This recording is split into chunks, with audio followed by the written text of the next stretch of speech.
J.F. Stretford, Paddock, this is the paper talk. You know the dance. As you can see where I am. I'm in the studio, so that means it's live. That means you lot have got to get involved in the chat and the comments and let us know what you think about all the latest stories, and let us know if you've got any latest stories yourselves. You might be a little bit ITK, so if you are, get involved and let us know what's going down. We're going to be talking about that bloke there, him, Christopher Nkunku. We're also going to be talking about Darwin Nunez. We're going to talk about Anthony Martial. We're going to talk about James Garner. We're going to be talking about a protest. We've got loads going on, so there's loads to get through. So make sure you are joining us as well. And if you haven't already, hit that like button, give us a like, and also give us a subscribe and a share and all that jazz as well. Before we get to Christopher Nkunku, we'll start off with a little bit about Anthony Martial. Fabrizio Romano was talking about him yesterday on his Here We Go podcast, talking about how Sevilla won't even bid to sign Anthony Martial permanently. When he went to Sevilla, Anthony Martial, I don't think I've ever seen a club pull out the stops on social media anyway for a player in the history of association football like Sevilla did. They absolutely turned their social media channels into the Anthony Martial fan club. And I thought, fair enough, I get it. You've got a player there. You want him to play well for you. If he's happy and he's settled, then he can play well. We know what he's capable of. So I can understand why they did that. They thought, okay, let's show him how much we love him, how much we want him. Hopefully we can get some performances out of him. Hasn't really happened, though.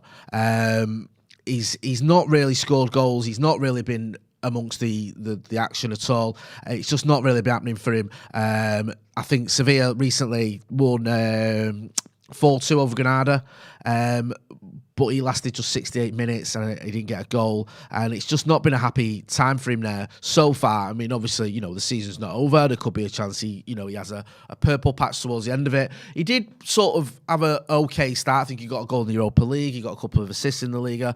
And people going, okay, yeah, maybe, we can get the best out of Martial in. And let's face facts, even if you rate him or you don't, him playing well for Sevilla is good for Manchester United, whether that makes his move permanent or it gives the next manager at Manchester United something to think about bringing him back. But at the minute, it's not really working out. And Sevilla, according to reports, according to Fabrizio Romano, who's usually quite reliable, they're not really bothered. They're not looking at him and going, yeah, we want him. They're just saying, not for us. Get involved in the chat and let us know what you think about Anthony Martial. Does anyone out there still believe he can do a job for Manchester United? Does anyone sort of think, you know what? It wasn't that long ago. Well, 2 seasons ago, he was getting, 23 goals for us in the season. There may be some of you out there who still think you believe in him, regardless of whether you do or not. Like the video. What is it? I'm just having a look at this. AJ, is it A.L. Williams says, not fancy the rain today, Jay. Listen, I don't mind the rain. It was all right, actually, before when I came here. But, no, sometimes we mix it up. Tuesday's usually in the studio, and it depends what mood we're in. But, yeah, I mean, I don't mind the rain. I live in Manchester. I'm used to the rain. I've had barbecues in the rain. People getting involved in the comments and saying, Fossil Samoy says, out Maguire, out Rashford, out Shaw. Right, okay. Manchester Maverick says, get Newcastle on the phone for Tony Marshall then. Maybe they come in for him. I don't know. Maybe they have, dare I say, bigger aspirations for a striker this season, next season, sorry. Because, Anthony Martial's got, 5 Premier League goals in the last 2 seasons? I know obviously he's been on loan at Sevilla, but before he went on loan, he had that cameo, didn't he, against West Ham, where him, Cavani, and Ronaldo, Cavani, Martial and Rashford all linked up for that goal. And you thought, okay, there's life in his, people who've been dismissing him. There's something going on. Then he's gone to Sevilla, and nothing's happened. And I thought this was over. I was hoping it'd be a case of sort of him going there, shining, helping get them going, and sort of, giving them a title challenge or keeping their title challenge going. I know it's faded now, but it's not worked out like that at all. And now we're faced with the prospect of him coming back to Old Trafford in the summer, being a bit disillusioned and not really coming off the back of any performances where you go, he deserves to be back in the team. Who knows, though? New manager, new start, clean slate and all that. Maybe Ten Hag comes in and goes, you know what, Anthony Martial, I like him. You're part of my plans. Stranger things have happened, but as always, we'll keep you posted either way. Another story we've got this morning is about James Garner. This is a completely different loan spell. You look, Anthony Martial struggling. James Garner over at Nottingham Forest, he's flying. He's had some fantastic performances this season. He's been amongst the goals, amongst the assists. And it's not that, though, that he's been getting praised for. There's a story doing the rounds here. This is from Nottingham Forest News. It says, Nottingham Forest head coach Steve Cooper has heaped praise on Manchester United midfielder James Garner. The 21-year-old has been instrumental in recent months, and his form has helped Forest to this cusp of a top 2 place, which was, unheard or seemingly unheard of a few months ago. Following Saturday's 2-0 win over Birmingham City, the Reds are now just 6 points away from Bournemouth in second. So he's doing really well there, but the quote from Cooper says, he says he's a very good example of he finishes the season strongly, he finishes his season strongly. There's so much to play for, so many minutes to play. He's good for a goal. He's around the set pieces a lot, and he's a good technician. He had a wonderful half volley, diagonal pass against Coventry. When it dropped, you had a feeling he was going to connect with it nicely. This is the important bit, though. This is the bit that sort of I enjoyed, or got me a bit excited that maybe he's someone we can use at Old Trafford next season. His out of possession game might go under the radar, but that's been really good as well. He reads and intercepts some really important passes, and that's as pleasing for me as the other stuff. That's like someone we could do with at Old Trafford. I think that one of my main criticisms of some of our players, and McTominay and Fred, you can have a debate on them till the cows come home. And there's certain aspects of the game I do like, but I think at times their reading of the game lets them down. I do.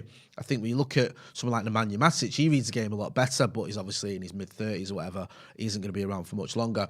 James Garner, if he can read the game, we know he can get assists. We know he's got loads of energy. We know some of his passing is sublime. And also, let's not forget, he's not just done this against Championship teams. He did it against Premier League teams as well, because Forest played, I think, Leicester, Arsenal, and the Scousers, didn't they, in the FA Cup, I think it was.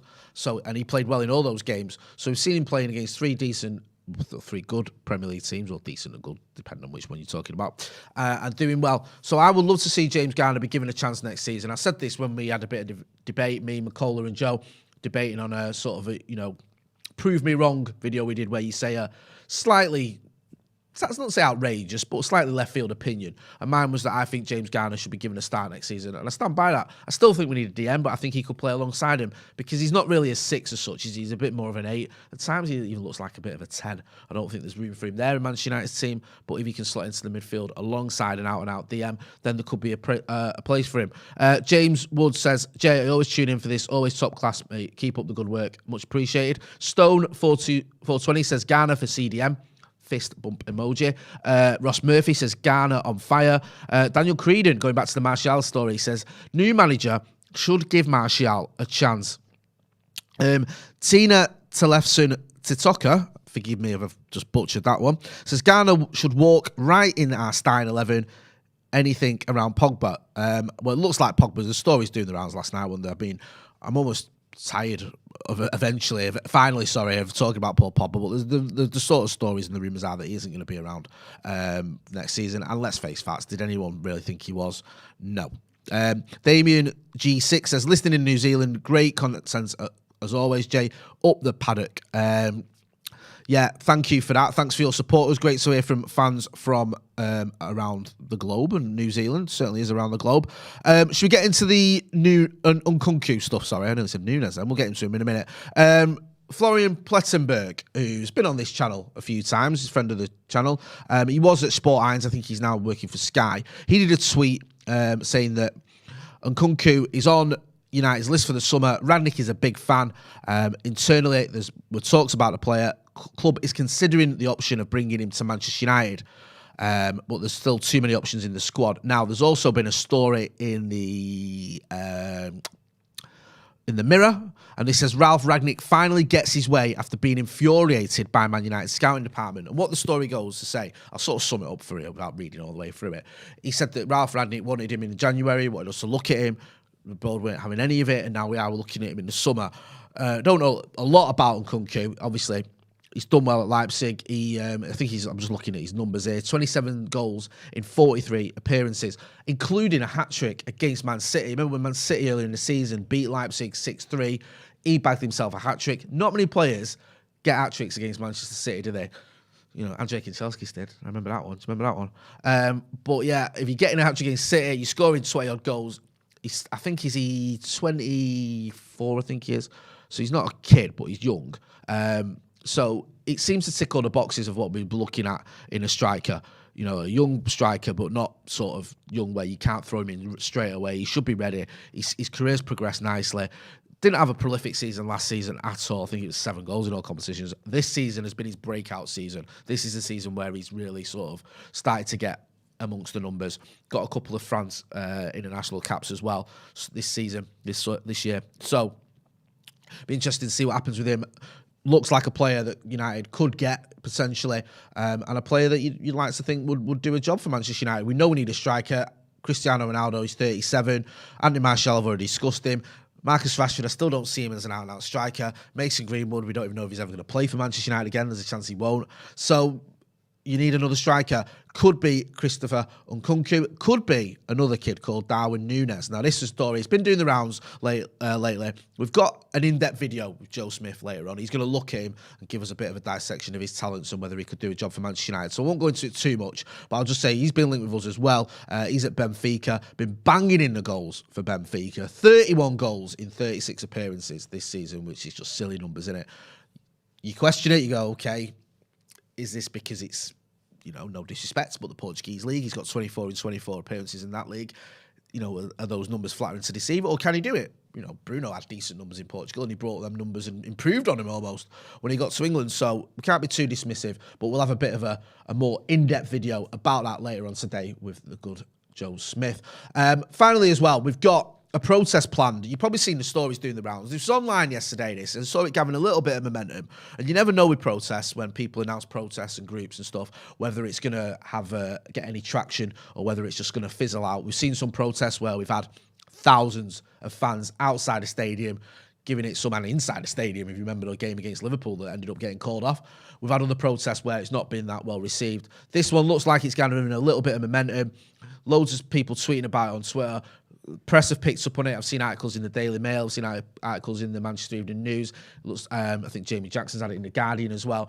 I think the idea is on the game against Norwich is that we all the fans that are there wait until the 17th minute, I think it is, to go into the ground. So way outside the ground. I don't think it's based around postponing the game or anything like that. I think it's more about just showing that, the ground's going to be empty for 70 minutes. I think 1 minute for every year that the Glazers have been in charge or have been owners of Manchester United.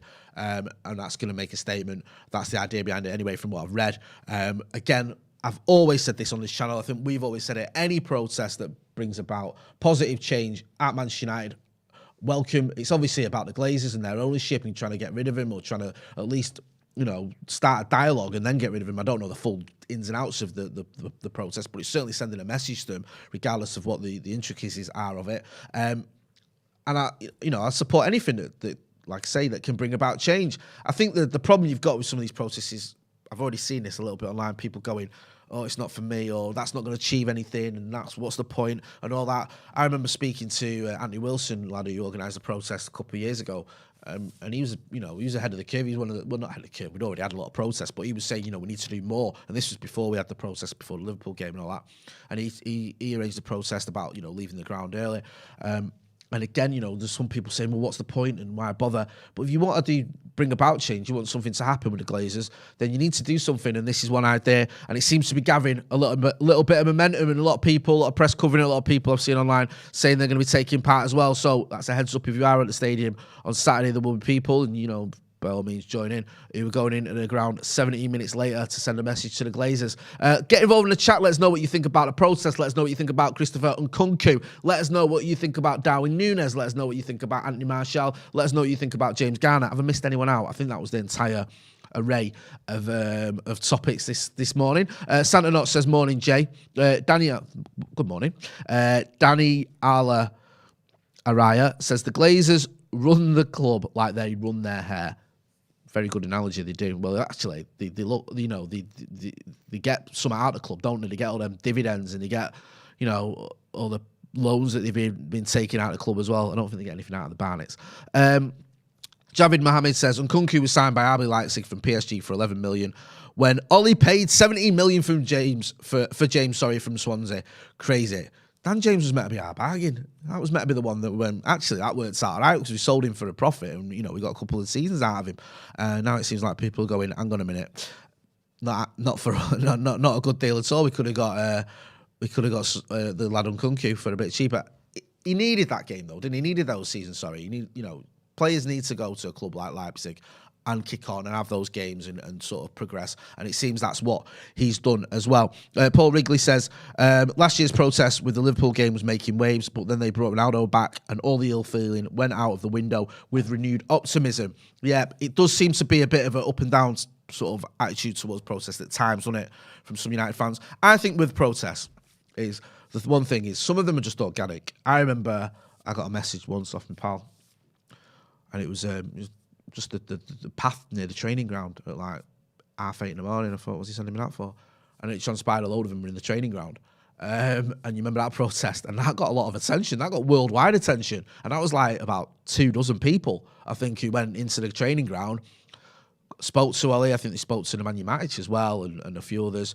Walked around the training ground, held up some banners, got a lot of attention. That wasn't a massive sort of huge protest with thousands of people. That was, you know, a few lads that got together and done it. And sometimes you get these organic protests that are popping up and can have that effect, because that got a lot of people talking, you know, because it, like I said earlier, it was covered worldwide. So listen, as I've said on this channel, respect anyone who's trying to make a difference, trying to bring about positive change, and we'll always give them a voice if they want one as well. I'm going to wrap it up there. Don't forget to hit like, share, and subscribe. Like I said to you earlier, you'll have Joe Smith with his Darwin Nunez video later on today, so make sure you're checking that out. If you've not done already, please hit the subscribe button. Let's get to 700,000 subscribers by the end of the season. With your support, we can do it. I'm Jay Motti. This has been The Paper Talk from inside the studio, so I'm not getting wet.